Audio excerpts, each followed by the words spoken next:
Imagina que esta noche, mientras el mundo duerme y las ciudades se quedan en silencio, algo gigantesco ocurre fuera de nuestra vista, no en la tierra, no en el cielo, sino en un reino oculto bajo el mundo, porque para los antiguos egipcios, cada vez que el sol desaparecía en el horizonte, comenzaba una batalla que decidía el destino de toda la existencia. No era una metáfora, no era solo una historia, era la explicación de por qué el sol volvía a salir cada mañana. En el centro de esa lucha estaba Ra, el dios del sol, el creador del mundo y la fuerza que mantenía el universo en equilibrio. Y enfrentándolo, escondido en las profundidades de la oscuridad, estaba Apopis, una serpiente colosal que representaba el caos absoluto, una criatura tan antigua que, según los mitos, ya existía antes de que el mundo fuera creado, y su único propósito era devorar la luz. Si alguna vez lo lograba, si alguna vez conseguía detener al dios del sol, el amanecer desaparecería para siempre. Para entender por qué esta historia era tan importante para los egipcios, primero hay que imaginar cómo veían el mundo. Hace miles de años, a orillas del río Nilo, la vida dependía completamente de los ciclos de la naturaleza.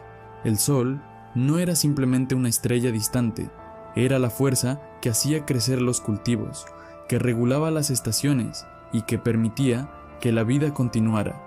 Cada amanecer era un milagro, y para los egipcios ese milagro tenía una explicación divina. Creían que el universo estaba gobernado por un principio llamado Ma'at, el equilibrio cósmico que mantenía todo en orden, el movimiento de las estrellas, el flujo del Nilo, el ciclo de la vida y la muerte. Mientras ese equilibrio existiera, el mundo seguiría funcionando. Pero había una fuerza que constantemente intentaba destruirlo: el caos, la oscuridad primordial que existía antes de que la creación comenzara. Ra era el guardián de ese equilibrio.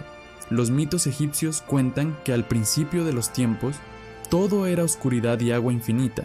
No había tierra, ni cielo, ni vida, solo un océano primordial lleno de caos.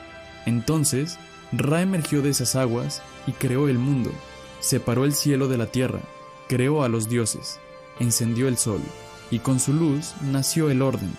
Pero el caos nunca desapareció por completo, seguía acechando en las sombras del universo, esperando el momento de regresar. Cada día, Ra cruzaba el cielo en su barca solar, una embarcación divina que navegaba por el firmamento como si fuera un río luminoso. Desde ella observaba el mundo, iluminaba los campos y protegía la creación. Durante esas horas de luz, su poder era absoluto. Ninguna criatura del caos podía enfrentarse al dios del sol mientras su luz dominaba el cielo. Pero al final del día ocurría algo inquietante. El sol comenzaba a descender lentamente hacia el horizonte. Las sombras se alargaban, la luz se debilitaba, y finalmente el disco solar desaparecía. Para nosotros, ese momento es simplemente el atardecer, pero para los antiguos egipcios era el comienzo de algo mucho más peligroso, porque cuando el sol se ocultaba, Ra descendía al Duat, el misterioso inframundo de la mitología egipcia. Allí comenzaba un viaje nocturno lleno de peligros. El Duat no era un lugar sencillo, era un mundo complejo que existía bajo la tierra, una especie de dimensión oculta donde convivían dioses, espíritus y criaturas sobrenaturales. Los textos funerarios egipcios describen este reino con un nivel de detalle sorprendente. Hablan de ríos oscuros que serpenteaban por regiones silenciosas, de puertas gigantes custodiadas por guardianes divinos, de lagos de fuego donde habitaban seres extraños, de campos donde las almas de los muertos esperaban su juicio. Ra debía atravesar 12 regiones del Duat, 12 etapas de oscuridad que representaban las 12 horas de la noche. Durante ese viaje, el dios del sol no estaba solo. En su barca viajaban otras deidades que lo protegían, dioses guerreros, espíritus guardianes y seres divinos encargados de mantener el equilibrio del universo. Todos ellos sabían que el viaje tenía un punto inevitable, un lugar del inframundo donde siempre ocurría lo mismo, un lugar donde la oscuridad se volvía más profunda, donde las aguas se agitaban, donde el caos despertaba. En lo más profundo del Duat vivía la criatura más temida de toda la mitología egipcia, la gigantesca serpiente Apophis. A diferencia de otros monstruos, Apophis no tenía templos, no tenía sacerdotes, no tenía seguidores, porque no era un dios, era el enemigo del orden mismo. Los egipcios creían que Apophis representaba el caos primordial que había existido antes de la creación del mundo. Era la oscuridad que quería recuperar el universo. Los textos antiguos describen a esta criatura como una serpiente tan enorme que su cuerpo podía rodear montañas enteras. Sus escamas eran negras como la noche sin luna, sus ojos brillaban en la oscuridad como brasas encendidas, y su presencia hacía que incluso los dioses sintieran miedo. Cada noche, Apophis esperaba. Sabía que tarde o temprano la barca solar aparecería en las aguas del Duat, y cuando eso ocurría, la serpiente atacaba. A veces emergía de repente desde las profundidades, intentando volcar la barca de Ra. Otras veces se enroscaba alrededor de la embarcación, tratando de aplastarla con su enorme cuerpo. En algunas historias, incluso intentaba hipnotizar a los dioses con su mirada para paralizarlos. Pero su objetivo siempre era el mismo: detener el viaje del sol, porque si Ra no lograba atravesar el inframundo, el amanecer jamás llegaría. Cuando la serpiente aparecía, comenzaba una batalla que decidía el destino del universo. Los dioses que acompañaban a Ra se preparaban para luchar. Entre ellos estaba Set, una de las deidades más poderosas y temidas del panteón egipcio. Aunque Set era conocido por su naturaleza violenta y destructiva, en esta historia cumplía un papel fundamental. Era el guerrero que defendía la barca solar. Armado con una lanza divina, Set se enfrentaba directamente a la serpiente, mientras los demás dioses utilizaban magia para debilitarla. Los textos egipcios describen esta escena como una guerra brutal. La serpiente era atravesada por armas sagradas, era atrapada con cadenas mágicas, era cortada en pedazos por cuchillas divinas. Pero había un problema: Apophis no podía morir.